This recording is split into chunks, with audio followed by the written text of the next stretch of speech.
ರೂಪಾ ಅವರು ಬಳ್ಳಾರಿಯಿಂದ ಕರೆ ಮಾಡಿದ್ದಾರೆ. ನಮಸ್ತೆ ರೂಪಾ ಅವರೇ. ಹಲೋ ನಮಸ್ತೆ. ಯಾರ ಬಗ್ಗೆ ಕೇಳಬೇಕಾಗಿತ್ತು?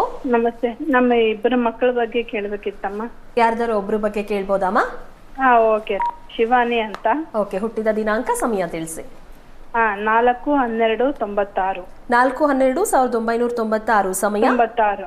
ಸಮಯ 3ರಿಂದ 4 ಗಂಟೆ. ಮಧ್ಯಾಹ್ನ 3ರಿಂದ 4 ಗಂಟೆನಾ? ಏನ್ ಪ್ರಶ್ನೆ ಇತ್ತು?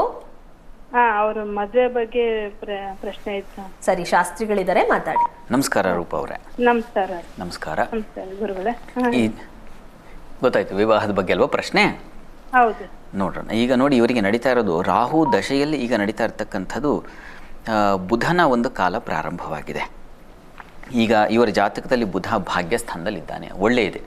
ಭಾಗ್ಯದಲ್ಲಿ ಇರ್ತಕ್ಕಂತಹ ಗ್ರಹ ಭಾಗ್ಯದ ಫಲವನ್ನು ತಂದುಕೊಡುತ್ತೆ ಅಂತ. ಈಗ ಗೋಚಾರದಲ್ಲೂ ಬುಧನಿಗೆ ಸ್ವಲ್ಪ ಮಟ್ಟಿಗೆ ಬಲ ಚೆನ್ನಾಗಿದೆ. ಈಗ ಜಾತಕದಲ್ಲೂ ಶುಕ್ರ ಸಪ್ತಮದಲ್ಲಿದ್ದರೆ ವಿವಾಹ ಭಾಗ್ಯಕ್ಕೆ ಕೊರತೆ ಆಗದ ಹಾಗೆ ಆ ಫಲ ಈಡೇರುತ್ತೆ ಅಂತ. ಹೀಗಾಗಿ ಆತಂಕ ಬೇಡ. ನನಗನ್ಸುತ್ತೆ ಅಕ್ಟೋಬರ್, ನವಂಬರ್, ಡಿಸೆಂಬರ್ ವೇಳೆಗೆ ಇವರಿಗೆ ಆ ಕಾಲ ಕೂಡಿ ಬರುತ್ತೆ. ಯೋಚನೆ ಮಾಡಬೇಡಿ. ಇಲ್ಲಿ ಒಂದು ತೊಡಕಂದರೆ ಒಂದು ಕುಜ ದೋಷ ಇದೆ. ಈ ರಾಶಿ ಅಧಿಪತಿ ಉತ್ತರ ನಕ್ಷತ್ರ ಕನ್ಯಾ ರಾಶಿಗೆ ಕುಜ ವ್ಯಯದಲ್ಲಿದ್ದಾನೆ. ಹೀಗಾಗಿ ಒಂದು ಕುಜ ಶಾಂತಿ ಒಂದು ಮಾಡಿಸಿದ್ರೆ ತುಂಬ ಒಳ್ಳೆಯದು. ಶೀಘ್ರದಲ್ಲಿ ಅನುಕೂಲ ಉಂಟಾಗುತ್ತೆ. ಸರಳವಾಗಿದೆ, ಮಾಡಿಸಿ, ಒಳ್ಳೆಯದಾಗ. ಕರೆ ಮಾಡಿದ್ದಕ್ಕಾಗಿ ಧನ್ಯವಾದಗಳು. ಸವಿತಾ ಅವರು ಕೋಲಾರದಿಂದ ಕರೆ ಮಾಡಿದ್ದಾರೆ. ನಮಸ್ತೆ ಸವಿತಾ ಅವರೇ. ನಮಸ್ತೆ ಸರ್. ನಮಸ್ತೆ. ಯಾರ ಬಗ್ಗೆ ಕೇಳಬೇಕಾಗಿತ್ತು? ನನ್ನ ಮಗಳ ಬಗ್ಗೆ ಕೇಳಬೇಕಿತ್ತು ಅವರ ಹುಟ್ಟಿದ ದಿನಾಂಕ, ಸಮಯ ತಿಳಿಸಿಮಾ.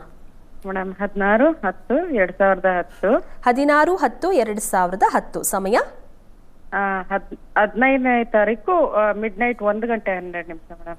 15 ಮಿಡ್ನೈಟ್ 1 ಗಂಟೆನಾ? ಏನ್ ಪ್ರಶ್ನೆ ಇತ್ತು? 12 ನಿಮಿಷ. ಏನ್ ಪ್ರಶ್ನೆ? ಮೇಡಮ್ ತುಂಬಾ ಹಠದ ಸ್ವಭಾವ ಇದೆ. ಎಜುಕೇಶನ್ ಮತ್ತೆ ಏನಾದ್ರು ದೋಷ ಇದೆಯಾ ಅಂತ. ಹಠದ ಸ್ವಭಾವ ಜಾಸ್ತಿ ಇದೆ, ಅದಕ್ಕೆ ಏನಾದ್ರು ತೊಂದರೆ ಇದೆಯಾ ಅಂತ ಕೇಳಿ. ಸರಿ ಮಾ, ಶಾಸ್ತ್ರಿಗಳಿದ್ದಾರೆ, ಮಾತಾಡಿ. ಸವಿತಾ ಅವರೇ ನಮಸ್ಕಾರ. ನಮಸ್ಕಾರ ಗುರುಜಿ. ನಮಸ್ಕಾರ. ನಮಸ್ಕಾರ. ತುಂಬಾ ಸಂತೋಷ ಆಗ್ತಾ ಇದೆ ಗುರುಜಿ, ನಿಮ್ಮ ಹತ್ರ ಸಂತೋಷ ಆಗ್ತಾ ಇದೆ. ನಿಮ್ಮ ಮಗನ ಕೋಪ ಕಡಿಮೆ ಆದ್ರೆ ಮತ್ತಷ್ಟು ಸಂತೋಷ ಆಗುತ್ತೆ. ಮಗಳು ಗುರುಜಿ ಶ್ರೇಯ ಅನ್ಬಿಟ್ಟು. ಇಲ್ಲಿ ಇದನ್ನ ನೋಡೋಣ. ಈಗ ನೋಡಿ, ಇವರಿಗೆ ಕೋಪ ಅಂತ ಹೇಳಿದ್ರಲ್ಲ, ಇಲ್ಲಿ ತೃತೀಯದಲ್ಲಿ ರವಿ, ಬುಧ, ಶನೈಶ್ಚರ ಇದ್ದರೆ ಸ್ವಲ್ಪ ಹುಂಬತನ, ಸ್ವಲ್ಪ ಹಠ ಇದೆಲ್ಲ ಇರುತ್ತೆ. ಯಾಕೆಂದರೆ ಅದು ಆ ಸ್ಥಾನವೇ ಹಾಗೆ. ಸ್ವಲ್ಪ ಪರಾಕ್ರಮ ಸ್ಥಾನದಲ್ಲಿ ರವಿ ಇದ್ಬಿಟ್ರೆ ಸ್ವಲ್ಪ ಓದೋದ ಕಡೆ ಕಡಿಮೆ ಆಗಿಬಿಟ್ಟು ಈ ಹಠ ತನ್ನದೇ ಆದದ್ದನ್ನು ಸ್ಥಾಪಿಸಬೇಕು, ಅದನ್ನೇ ನಡೆಸಬೇಕು ಅಂತಕ್ಕಂಥದ್ದು ಶುರುವಾಗ್ಬಿಡುತ್ತೆ ಮಕ್ಕಳಿಗೆ. ಇದಕ್ಕೆ ಪರಿಹಾರ ಏನಪ್ಪ ಅಂದರೆ ಈಶ್ವರನ ಆರಾಧನೆಯೇ. ಅಲ್ಲಿ ನಮಸ್ತೆ ಮನ್ಯವ ಉತೋತ ಇಷಬೇ ನಮಃ. ಆ ಮನ್ಯು ಅಂತಕ್ಕಂಥದ್ದೇ ಕ್ರೋಧ, ಕೋಪ ಅಂತ ಹೇಳ್ತಾರೆ.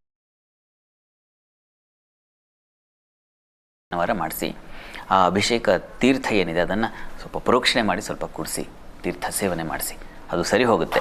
ನಿರಂತರವಾಗಿ 6 ತಿಂಗಳ ಕಾಲ ಇದನ್ನು ಮಾಡ್ತಾ ಬನ್ನಿ. ಆಮೇಲೆ ಏನಾಯಿತು,